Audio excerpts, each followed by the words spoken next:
Hello friends, welcome to my YouTube channel biology point.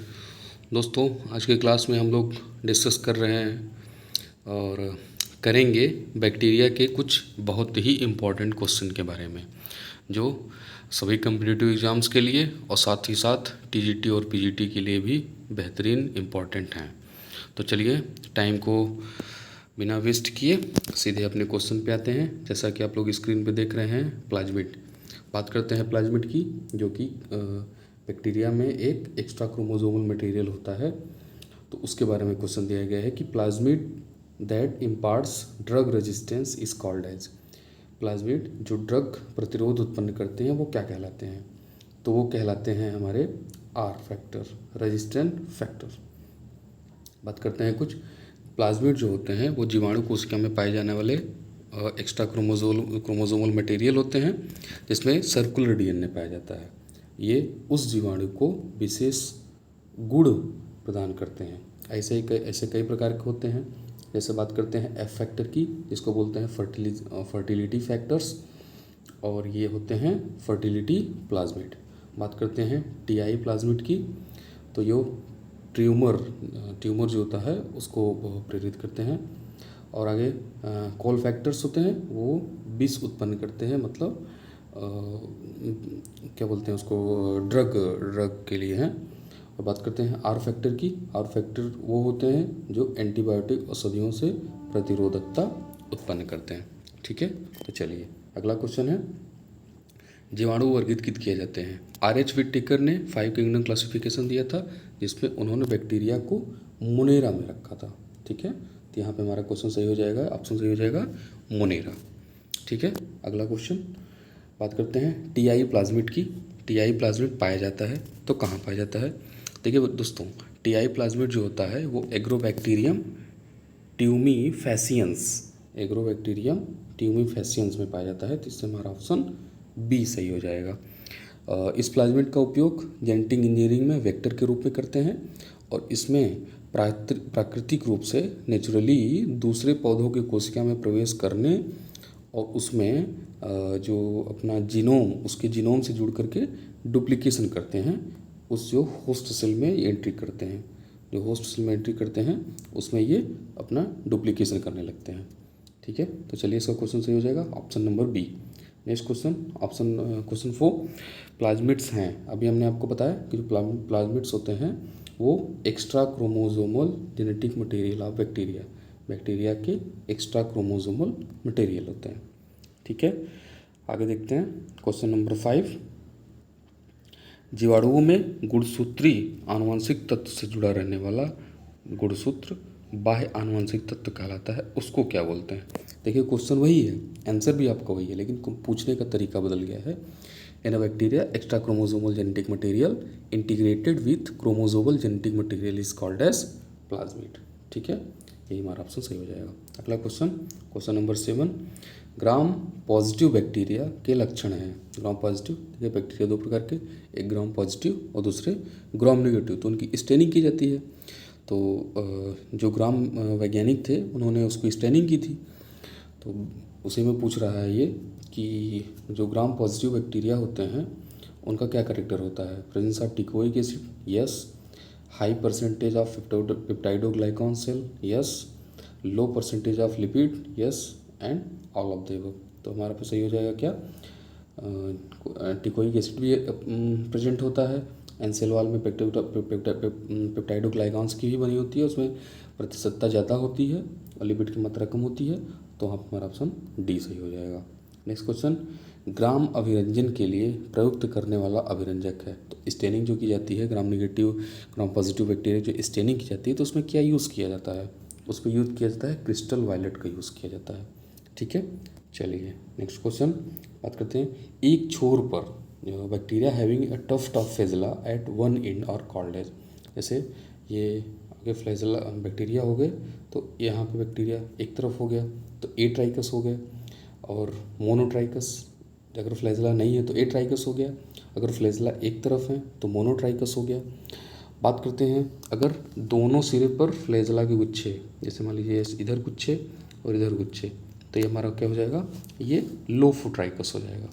और देखते हैं अगर मान लीजिए एक तरफ फ्लैजेला के गुच्छे हैं, जैसे ये हमारा क्या बोलते हैं, ये बैक्टीरिया हो गया, और एक तरफ ही गुच्छे हैं तो हो जाएगा हमारा सिफेलोट्राइकस। ठीक है, तो यहाँ पे हमारा क्वेश्चन क्या पूछा है, bacteria having tuft flagella at one end, वो एट वन एंड पे हो जाएगा हमारा। तो सिफेलो तो ऑप्शन में दिया नहीं है, तो यहाँ पे ऑप्शन बी सही हो जाएगा, लोफो। तो आगे आगे के लिए देखते हैं, हम लोग बात करते हैं। जैसे यहाँ पे दिया हुआ है कि मोनोट्राइकस एक सिरे पर फ्लैजेला, लोफोट्राइकस दोनों सिरे पर फ्लैजेला के गुच्छे, और सिफेलोट्राइकस में एक सिरे पर फ्लैजेला का गुच्छा, एक सिरे पर फ्लैजेला का गुच्छा। एम्फीट्राइकस में दोनों सिरे पर एक एक फ्लैजेला। और बात करते हैं पेरिट्राइकस की, तो संपूर्ण सतह पर फ्लैजेला होता है। ठीक है दोस्तों, ये इंपॉर्टेंट क्वेश्चन है, बहुत ज़्यादा पूछा जाता है, तो इसको आप लोग एक बार स्क्रीनशॉट लेकर के अच्छे से देख लीजिएगा। नेक्स्ट क्वेश्चन देखते हैं, जीवाणु जिनमें एक सिरे पर फ्लैजेला के गुच्छे कहलाते हैं, गुच्छे पाए जाते हैं वो कहलाते हैं। अभी हमने आपको डिस्कस किया कि एक सिरे पर फ्लैजेला के अगर गुच्छे हैं तो वो क्या कहलाएंगे, वो सिफेलोट्राइकस कहलाएंगे। सिंपल है, पूछने का तरीका बदल गया है। बात करते हैं, निम्नलिखित जीवों में से which of the following organisms are the example of prokaryotes. Prokaryotes के एग्जाम्पल क्या हैं, तो हम लोग सभी जानते हैं कि बैक्टीरिया तो प्रोकैरियोट्स में है ही, और माइकोप्लाज्मा भी प्रोकैरियोट्स में आते हैं, जिनका कोई डिफिनिट शेप नहीं होता है। ब्लू ग्रीन एल्गी क्या है, ये एंड एल्गी, ये प्रोकैरियोट्स नहीं, यूकैरियोट्स हैं, well developed nucleus and other cell organelles. Mycoplasma and fungi, mycoplasma तो प्रोकैरियोट्स है लेकिन फंजाई नहीं है, तो ये ऑप्शन नहीं हो पाएगा। वायरस तो कोई शेप साइज है नहीं, और एलिरस, तो हमारा ऑप्शन सही हो जाएगा ऑप्शन नंबर ए। ठीक है, चलिए, दूध से दही किसके द्वारा बनता है, एसिडोबैक्टर aceti, bacillus megaterium, Xanthomonas citri. Xanthomonas citri तो हो नहीं सकता, ये नहीं होगा, और बैसिलस मेगाथीरियम का उपयोग भी वहाँ पे हम लोग नहीं करते हैं। दूध से दही बनाने के लिए हमारा जो बैक्टीरिया से होता है वो एसिटोबैक्टर एसिटाई, इसका यूज़ करते हैं। ठीक है, आगे देखते हैं क्वेश्चन नंबर आगे। द टर्म एंटीबायोटिक, जो एंटीबायोटिक है टर्म दिया था वो कौन दिया था, उसको दिया था वॉक्समैन ने। ठीक है, एंटीबायोटिक की देखिए खोज जो है, एंटीबायोटिक की खोज एंटीबायोटिक खोज फ्लेमिंग ने की थी। एंटीबायोटिक की खोज तो फ्लेमिंग, लेकिन एंटीबायोटिक जो टर्म दिया था वो वॉक्समैन ने दिया था। ठीक है, आगे देखते हैं अगला क्वेश्चन हम लोगों का। जब किसी रोगकारी जीव विष के विरुद्ध तैयार प्रतिरक्षियाँ शरीर में प्रविष्ट कराई जाती हैं, इंग्लिश में पढ़ लीजिए, थोड़ा सा ज़्यादा क्लियर हो जाएगा।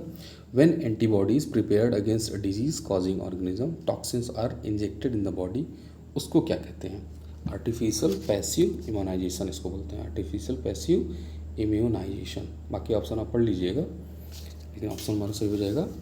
जैसे किसी रोग में ये प्रविष्ट कराया जाता है तो वो एक पैसिव इम्यूनाइजेशन होता है, जबकि निष्क्रिय टीकों में जो मृत रोगजनक होते हैं वो इसी प्रकार के होते हैं, और बाद में जो रोगजनक होते हैं वो टेम्परेचर में, फिर केमिकल में, परागैनिक जो अल्ट्रावायलेट किरणें होती हैं आदि के द्वारा निष्क्रिय कर दिया जाता है, उससे शरीर में प्रवेश करा दिया जाता है।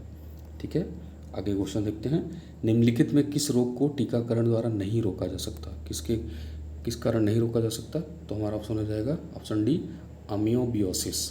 इसको टीकाकरण के द्वारा नहीं रोका जा सकता। बाकी जो बात करते हैं, क्योंकि ये जो एमियोबियोसिस होता है एंटमीबा हिस्टोलिटिका के द्वारा होता है, प्रोटोजोन्स हैं। इनमें से कौन सा जीव नाइट्रोजन स्थिरीकरण में मुख्य भूमिका निभाता है, तो हम लोग हमेशा से जानते हैं जो राइजोबियम होता है, राइजोबियम ये नाइट्रोजन फिक्सेशन में हेल्प करता है। ठीक है, आगे देखते हैं question number next. Xanthomonas citri के लिए एक रोग कारक जीव होता है, किसमें जेंथोमोनास सिट्राई क्या, सिट्रस कैंकर। हम लोग सभी जानते हैं कि सिट्रस कैंकर में जो रोग होता है उसके कारण होता है जेंथोमोनास सिट्राई। ये इंपॉर्टेंट बहुत क्वेश्चन है, पीजीटी वगैरह में पूछा गया है क्वेश्चन है, तो इसको आप लोग ध्यान से देखिएगा। बात करते हैं थर्मस एक्वेटिकस के डीएनए पॉलीमरेज का प्रयोग किया जाता है। जो थर्मस एक्वेटिकस होते हैं टीक्यू टैक का यूज़ करते हैं ना पीसीआर में यूज़ करते हैं। अभी जेनेटिक इंजीनियरिंग आगे आएगा क्वेश्चन, उसके बारे में हम लोग डिस्कस करेंगे, तो इसका ऑप्शन सही हो जाएगा पीसीआर। ठीक है, नेक्स्ट, पीसीआर में प्रयुक्त डीएनए पॉलीमरेज किस जीव से प्राप्त किया जाता है, देखिए अभी हम लोगों ने डिस्कस किया था, तो इसका ऑप्शन क्या हो जाएगा, थर्मस एक्वेटिकस, ये ऑप्शन सही हो जाएगा। देखिए दोस्तों, एक एक क्वेश्चन बहुत इंपॉर्टेंट है, इसको बार बार देखिए और उसको समझिए। जीवाणुओं से होता है, देखिए जीवाणु से क्या होता है, बैक्टीरिया क्या कॉज करते हैं, बैक्टीरिया कॉज करते हैं, जैसे फूड पॉइजनिंग बैक्टीरिया के द्वारा होता है, डिजीज़ इन ह्यूमन बींग्स में होता है, डिजीज़ इन प्लांट्स में। तो यहाँ पे ऑप्शन हमारा ऑल ऑफ द एबव हो जाएगा। जो बॉटुलिज्म एक डिजीज़ होता है ना, उसी को तो विषाक्त भोजन कहते हैं। फूड पॉइजनिंग उसी से तो होता है, साइनोबैक्टीरिया, साइनोबैक्टीरिया कह रहे हैं, उसमें नहीं। जो फूड पॉइजनिंग होता है वो क्लॉस्ट्रीडियम बोटेलिनियम, वो उसके कारण जो होता है वो बॉटुलिज्म होता है। और हैज़ा है, टाइफाइड है, तपेदिक है, टीबी वगैरह है, पीलिया, ये सब बैक्टीरिया के द्वारा ही होता है। एक वीडियो मैं बना दूंगा इस पर, कौन कौन से रोग बैक्टीरिया के थ्रू होते हैं। ठीक है, तो चलिए अगला क्वेश्चन देखते हैं। बात करते हैं, निम्न में से कौन बिना किसी विशिष्ट आकृति का होता है। हम लोग सभी जानते हैं जो माइकोप्लाज्मा होता है वो सबसे स्मॉल ऑर्गेनिज्म है। क्या है, स्मॉल, साथ साथ जो है ये प्रोकैरियोट्स है। प्रोकैरियोट्स होता है तो इसमें कोई डिफिनेट साइज अपनी नहीं होती है। यहाँ पे हमारा ऑप्शन क्या हो जाएगा, माइकोप्लाज्मा, ऑप्शन नंबर बी। चलिए अगला क्वेश्चन देखते हैं। जीवाणु उपयोगी होते हैं, जो बैक्टीरिया होते हैं वो किस में उपयोग में लाए जाते हैं। हम लोग सभी जानते हैं एंटीबायोटिक्स में, सीरम में वैक्सीन बनाने में, दूध से दही बनाने में, वो सभी। तो यहाँ पे हमारे सभी ऑप्शन सही हो जाएंगे। तो बैक्टीरिया हमारे लिए यूज़फुल भी हैं और हार्मफुल भी हैं। तो यहाँ यूज़फुल की बात हो रही है। ठीक है, तो चलिए आगे क्वेश्चन देखते हैं। निम्नलिखित में से कौन सा सही सुमेलित नहीं है। अब यहाँ पे जो वैज्ञानिक दिए गए हैं, साथ में उनका वर्क दिया गया है, तो उसको आप लोग मैच करा लीजिए। और पूछा है कौन सा सुमेलित नहीं है, नहीं पे विशेष ध्यान दिया जाएगा। तो हरगोविंद खुराना ये सही दिए हैं। ठीक है, वाटसन ए क्रिक, डीएनए हेलिक मॉडल, रॉबर्ट कोच, बात करते हैं ग्रेगर जॉन मेंडल, तो दिए हैं। तो तीनों ऑप्शन तो सही हैं, लेकिन ऑप्शन नंबर सी ये सही नहीं है, क्योंकि रॉबर्ट कोच जो है वो रक्त वर्ग की खोज नहीं किए थे। रॉबर्ट कोच का संबंध जो है वो माइक्रोबायोलॉजी से है। इन्होंने इनके द्वारा कॉलरा, एंथ्रैक्स एंड टीबी जीवाणुओं का काफ़ी गहन अध्ययन किया गया था। और 1905 में रॉबर्ट कोच को नोबेल प्राइज़ भी दिया गया था। तो ऑप्शन हमारा क्या सही जाएगा, रॉबर्ट कोच की ब्लड ग्रुप से नहीं, माइक्रोबायोलॉजी से रिलेटेड है। अगला क्वेश्चन देखते हैं। भोजन की विषाक्तता किसके कारण होती है। अभी हम लोगों ने डिस्कस किया, तो जो फूड पॉइजनिंग होती है वो किसके द्वारा, क्लॉस्ट्रीडियम बोटुलिनम। ये ऑप्शन हमारा ए सही हो जाएगा, फूड पॉइजनिंग। देखिए फूड पॉइजनिंग कई डिफरेंट तरीके से होते हैं। तो नॉर्मल फूड पॉइजनिंग है, और एक होती है जो मीट फूड पॉइजनिंग होती है। फूड पॉइजनिंग होती है जो साल्मोनेला टाइफिम्यूरियम द्वारा होता है। साल्मोनेला, अगर बात करें साल्मोनेला टाइफिम्यूरियम,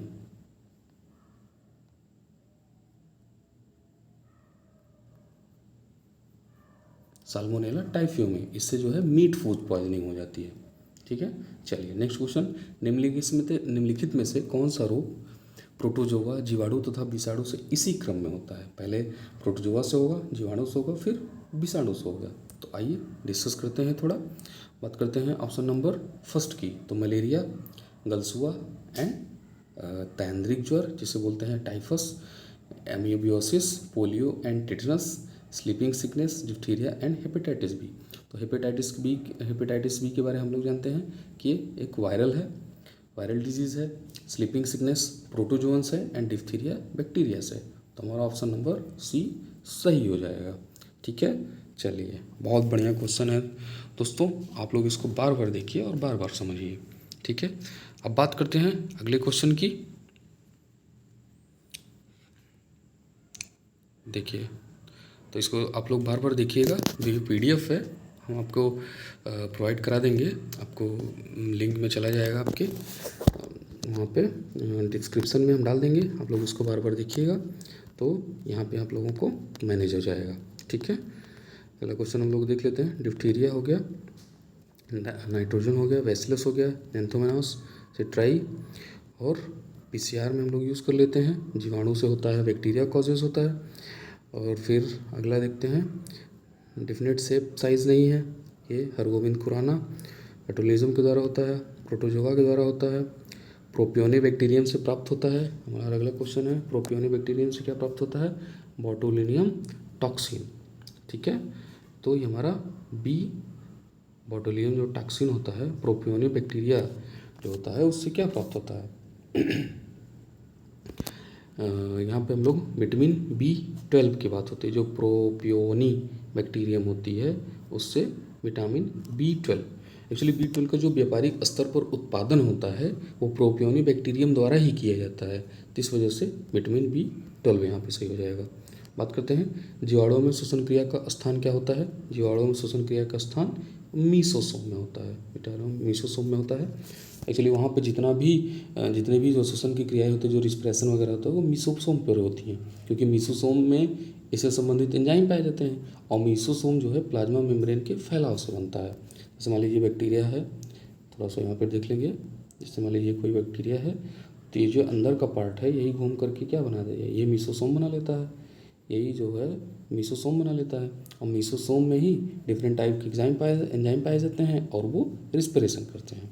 ठीक है, चलिए अगला क्वेश्चन देखते हैं। जीवाणुओं में श्वसनीय एंजाइम पाए जाते हैं, तो जीवाणु में श्वसनीय एंजाइम कहाँ, अभी हम लोगों ने डिस्कस किया कि वो मीसोसोम में पाए जाते हैं, है ना। चलिए ठीक है, नेक्स्ट क्वेश्चन देखिए दोस्तों। थोड़ा सा अगर बहुत ज़्यादा एक्सप्लेन करने लगे तो वीडियो थोड़ा सा लंबा हो जाएगा और बोरिंग नहीं करना चाहते, इस वजह से आप फटाफट क्वेश्चन को केवल रिवीजन कर लीजिए, तो आपको बहुत इंपॉर्टेंट है। धान के खेतों में सबसे सामान्य नाइट्रोजन स्थिरीकरण वाला साइनोबैक्टीरिया कौन सा है, तो बात करते हैं एलोसीरा। एलोसीरा जो है एक प्रकार का BGA जिसको बोलते हैं ब्लू ग्रीन एल्गी, वो साइनोबैक्टीरिया होते हैं, तो एलोसीरा पाया जाता है धान के खेतों में। ठीक है, अगला क्वेश्चन देखते हैं। क्राउन गॉल डिजीज जो होता है वो कैसे होता है, किसके थ्रू, माइकोबैक्टीरियम, एग्रोबैक्टीरियम, आर्वीनिया, इनमें से कोई नहीं। तो क्राउन गॉल जो डिजीज होता है वो एग्रोबैक्टीरियम के थ्रू होता है। ठीक है, चलिए आगे देखते हैं कौन सा जो क्वेश्चन सही है हम लोग का। कोड का रोग, कोड समझते हैं, कोड क्या होता है भैया। अब देखते हैं, ऑप्शन देखिए, लेप्टोस्पाइरा और treponema pallidum and clostridium leprae and mycobacterium leprae, who is the causing agent of the leprosy. तो यहाँ पे बात कर लेते हैं लेप्रोसी किसके द्वारा होता है, माइकोबैक्टीरियम लेप्री के द्वारा। ठीक है, ऑप्शन नंबर डी सही हो जाएगा। ठीक है, बात करते हैं PPLO की। PPLO क्या, प्लूरो निमोनिया लाइक ऑर्गेनिज्म। तो यहाँ हम लोग बात करते हैं किसकी, ये है प्रोकैरियोट्स। यहाँ हम बात कर रहे हैं माइकोप्लाज्मा की बात हो रही है, किसकी, माइकोप्लाज्मा की। उसका एक नाम और है PPLO। तो ठीक है, एक प्रकार का प्रोकैरियोट्स है वो, कोई डिफिनेट सेल टाइप नहीं, शेप नहीं। दोस्तों यहाँ तक रहा हम लोगों का आज का क्वेश्चन, तो इसको बार बार आप लोग रिवाइज करिए, बार बार देखिए। वीडियो आप लोगों को अगर पसंद आई हो तो उसको ज़रूर लाइक एंड शेयर सब्सक्राइब करें। ऐसे मोस्ट इंपॉर्टेंट क्वेश्चंस लेकर के हम ज़रूर आपके बीच में आते रहेंगे। तो आप लोग वीडियो को देखिए। Thanks for watching.